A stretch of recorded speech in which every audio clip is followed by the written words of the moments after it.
Hello guys, कैसे हैं आप। इससे जो हम ये मूल कर्तव्य पर आज हम लोग डिस्कशन करेंगे। इससे पहले हमारा एक वीडियो आ चुका है मौलिक अधिकार से रिलेटेड, जो कि हम लोग अभी संविधान के अंतर्गत पढ़ रहे हैं।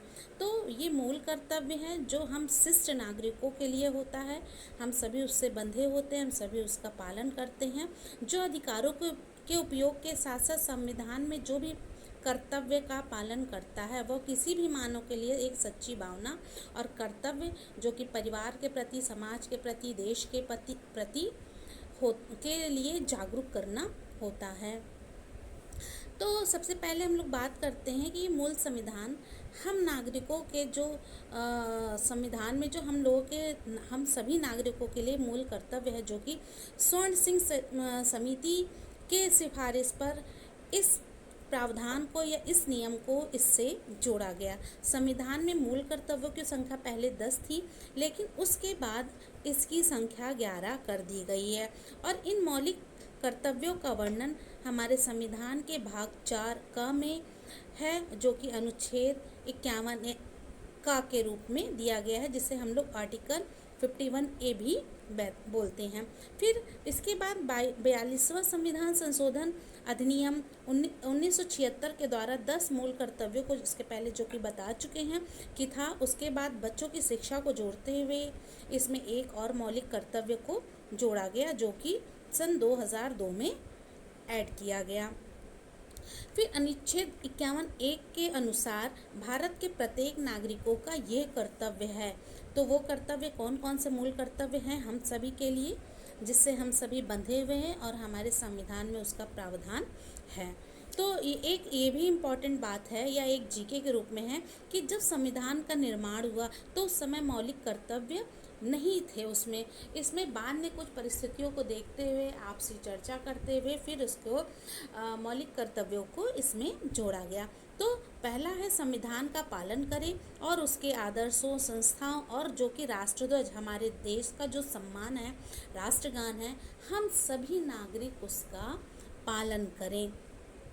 दूसरा है स्वतंत्रता के लिए जो भी हमारे स्वतंत्रता संग्राम सेनानी थे, हम सभी उनको आज भी अपने प्रेरणादायक स्रोत के रूप में या प्रेरणादायी व्यक्तित्व के रूप में उनका सम्मान करें, उनका पालन करें, उनके आदर्शों को आज भी हम इज्जत दें और अपने दिल में उसके लिए एक अपनी जगह बना के रखें।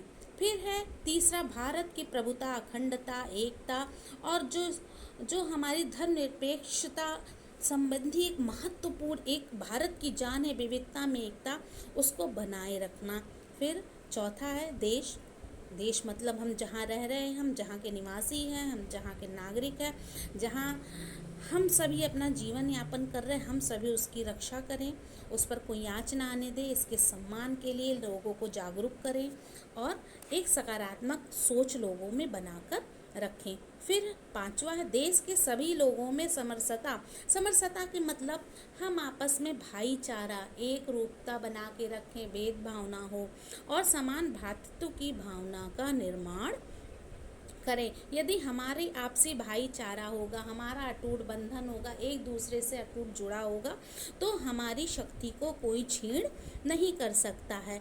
छठा है हमारी सामाजिक संस्कृति की गौरवशाली परंपरा का महत्व समझे और उसका परिरक्षण करें। गौरवशाली परंपरा मतलब आज भी हमारी अपनी भारतीय संस्कृति पूरे विश्व में एक महत्वपूर्ण धरोहर के रूप में मानी जाती है। आज कुछ देश ऐसे हैं जो हमारी संस्कृतियों का पालन कर रहे हैं और हमारी संस्कृति को आगे बढ़ाने में प्रयास कर रहे हैं, हमारा योगदान दे रहे हैं, हमारा साथ दे रहे हैं।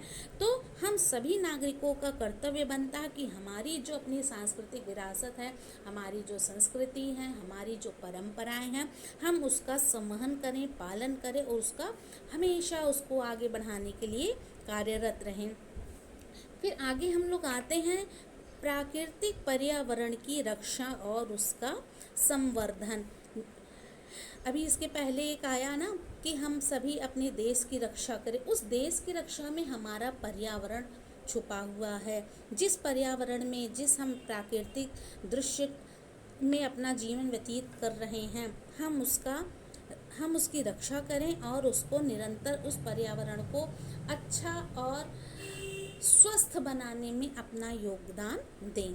फिर आगे नेक्स्ट पॉइंट पर हम आते हैं, वैज्ञानिक दृष्टिकोण और ज्ञानार्जन की भावना का विकास करें। मतलब कि वैज्ञानिक अभिरुचि, मानववाद, जागरूकता और निरंतर सुधार में भावना की वृद्धि करना। फिर इसके बाद है सार्वजनिक संपत्ति को सुरक्षित रखना। मतलब हमारे पास अपनी जो भी धरोहर है उसको हम क्षति ना पहुंचाएं, उसका संरक्षित करके रखें, उसकी गरिमा को बनाए रखें, वहाँ के आसपास के एरिया को साफ रखें, उसको उसकी समय समय पर मरम्मत कराते रहें, उसको ध्वस्त ना होने दें, उसको बचाए रखें, ताकि हमारे आगे आने वाली हमारी इस सार्वजनिक संपत्ति को, धरोहर को वो देख सके, समझ सके। फिर नेक्स्ट आते हैं, व्यक्तिगत और सामूहिक गतिविधियों के सभी क्षेत्रों में उत्कर्ष की ओर बढ़ने का सतत प्रयास करें। हम सभी नागरिकों का विशेष एक जिम्मेदारी है कि हम जो भी अपने समाज में, अपने देश में, अपने नगर में, अपने गांव में जो भी गतिविधियां हो रही हैं देश को आगे बढ़ाने के लिए, तो उसमें हम सभी बढ़ चढ़कर हिस्सा लें, भागीदारी करें और निरंतर उस गतिविधि में शामिल होकर अपने देश को आगे बढ़ाने का पूर्ण प्रयास करें।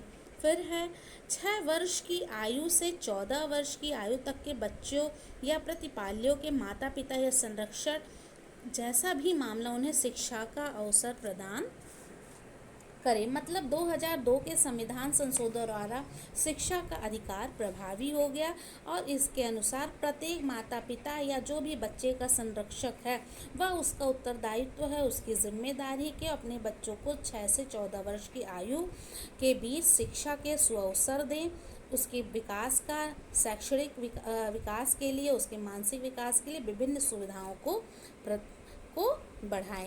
और अंत में ये है, यद्यपि संविधान में मौलिक कर्तव्यों का पालन नहीं किए जाने की स्थिति में किसी प्रकार का दंड का उपबंध नहीं है, लेकिन यदि मूल कर्तव्यों को लागू करने के लिए कानून बनाया जाता है या उससे मूल अधिकारों के एक और निर्बंधन लग सकता है, तो हम सभी क्यों ना इसका पालन करने के प्रति अग्रसर रहें।